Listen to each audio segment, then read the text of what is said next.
Eu acho que a publicidade, nesse sentido da construção do que é o belo, do que é o correto, do que é o legal, né, do que é o cool, eu acho que a publicidade tem um papel fundamental, assim. Eu fui uma criança negra que tinha poucos referenciais. Na época em que eu era criança, eu quase não via bonecas negras, enfim, via muito poucos exemplos de modelos negras, atrizes negras em posição de destaque.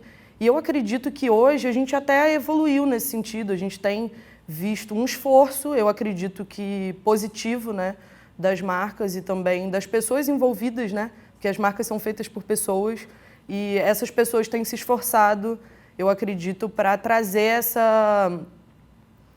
esses corpos, esses rostos, essas outras belezas e que têm sido ao longo do tempo apagadas, silenciadas, invisibilizadas.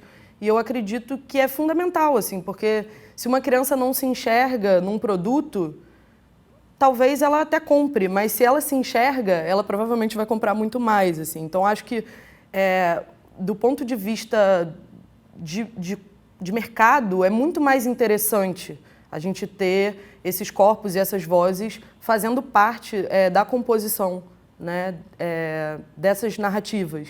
Porque as pessoas compram o que elas se identificam, o que elas se reconhecem. Então, eu acho que a gente tem sido um pouco, digamos, a publicidade ela tem sido um pouco negligente, sabe? E entendido, assim, eu acho que esse movimento tem acontecido, mas a passos ainda muito lentos. A gente precisa dar uma acelerada, porque em 2019 a gente ainda vê uma disparidade de salários, a gente ainda vê uma disparidade de representação muito grande. E eu acredito que a publicidade tem um papel fundamental na aceleração da promoção dessa redução de desigualdade. O que eu separei para que a gente conversasse sobre desigualdade de gênero é especificamente entender que gênero pode ser olhado de diversas perspectivas, né? A gente não tem só um olhar para gênero. A gente, na nossa sociedade ocidental, e aí vou colocar nossa porque eu fui ambientalizada, criada e carrego essas marcas ocidentais na minha constituição enquanto sujeito, a gente tem o péssimo hábito de universalizar as coisas, né? De achar que a nossa perspectiva é a única sobre determinados assuntos. Quando, na verdade, gênero é uma questão muito ampla e que tem sido discutida e vivida por pessoas e culturas de maneiras muito diferentes ao longo da história da humanidade. Então, antes mesmo da existência do Ocidente enquanto sociedade, a gente já via o gênero sendo vivido de maneiras muito distintas em lugares distintos do mundo. Então, por exemplo, na África, a gente vai ver que no continente africano, a gente tem diversas etnias e em cada etnia o gênero é vivido de uma maneira. E tem sociedades africanas, por exemplo, que têm 21 constituições de gênero dentro de uma só cultura. Então, não dá para a gente falar... eu entendo que hoje a gente tem um desafio que é global e que aqui no Brasil, pelo menos, é bastante gritante. Assim, a gente tem uma desigualdade de gênero alarmante e ainda mais quando a gente adiciona o caráter raça.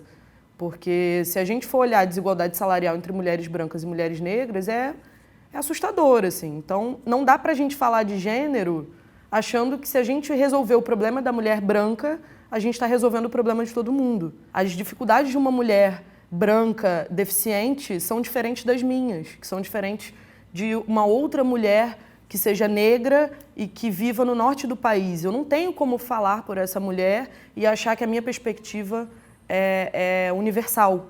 Então, eu acredito nisso, assim, que a pluriversalidade dessas perspectivas é o que pode trazer para a gente uma contribuição que seja fértil, né?